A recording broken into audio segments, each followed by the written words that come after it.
받고 지상파나 종편이나 일간신문이 다 받아줘야 확산이 되는데 이상하게도 대북송금과 대장동 사건과 관련해서 엄청난 충격적인 증언과 증거들이 쏟아지는데 기사화가 안 됩니다. 그렇죠. 좀 많이 좀 속상하죠. 그래도 이게 보통 우리가 취재하면은 가늠이 되잖아요. 요거는 어느 정도까지 퍼지겠다. 특히 김성태가 제가 MBC 가지고 단독한 거 이 대통령과의 관계를 부인해버린 그거 같은 경우에는 요거는 진짜 KBS까지 가겠다 했는데 받긴 받아요. 자기들끼리 따로 그냥 그럴까 해가지고 받긴 받는데 뭐 더 깊게 들어가거나 그렇진 않죠. 아쉬움이 있죠. 취재한 입장에서는.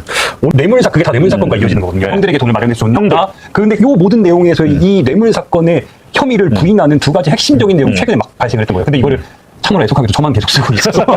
이게 중요한 건 뭐냐면 검찰이 그때 그렸던 그림, 수사를 하면서 그렸던 그림은 이재명은 성남시장 그 대장동 개발 본격적으로 하기 전부터 돈을 계속 받았는데 이재명의 소위 말하는 왼팔과 오른팔인 정진상과 김용이 돈이 갖고 이 돈으로 성남시장을 두 번 하잖아. 그렇죠. 2014년에 성남시장 재선할 선거 자금으로 썼다는 게 검찰이 놀렸고 공소장도 그랬고 재판도 그렇게 했는데 그렇죠. 지금 오늘 김 기자가 썼던 것은 그 남욱이 일단 돈을 뭔가 준 건 맞고 유동규한테. 그렇죠. 남욱이 이 사업을 진행하는 과정 속에서 막 잘 안 풀리고 힘들어하고 막 이런 그때 유동규가 때마침 본부장으로서 성남도시개발공사의 본부장으로서 나타났고 야 나욱이 투자해라.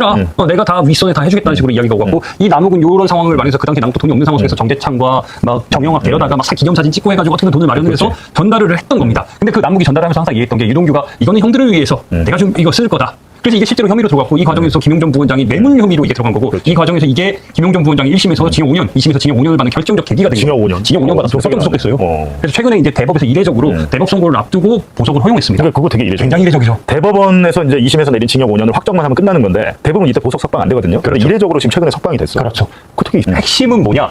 진술이 번복됐다는 거예요. 진술을 바꿨다. 그렇죠. 근데 누가 남욱이 이제 와서. 그렇죠. 그게 선배 핵심이에요. 왜 중요하냐? 남욱이 분명히 돈을 마련할 때 이 대장동 관련돼 가지고 뇌물에 돈을 마련을 할 때 핵심은 이 돈이 형들을 위해서 쓰였다고 남욱이 22년에 1년간 구치소에서 살고 나와가지고 그날 당일에 법정에 와가지고 그 3억 관련돼서 특히 그 뇌물이 3억 관련돼서 이거 형들을 위해서 쓴 거라고 형들이란 발언을 했어요. 근데 최근에 정진상 전 실장의 재판에 나와서 남욱이 증인으로 나와서 뭐라고 얘기를 하냐? 그때 2013년께 이 돈을 건넬 때 말이야. 그 당시에 형들이란 발언은 하지 않았어. 그럼 너 그러면 왜 22년에 너 임마 왜 형들 발언했어? 이렇게 막 따지니까 뭐라고 얘기하냐?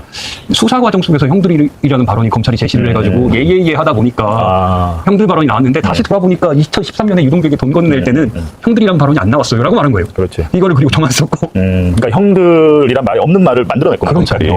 그게 나중에 형들이란 발언이 나왔는데 이걸 수사 과정 속에서 검찰에서 제시를 하니까 네네네 그런가 보다 하고 넘겼고 자기가 그렇게 해서 형들에게 건네줬다 생각하고 22년에 법정에서 11월에 구치소에서 1년 살고 나왔고 그렇게 한 거예요.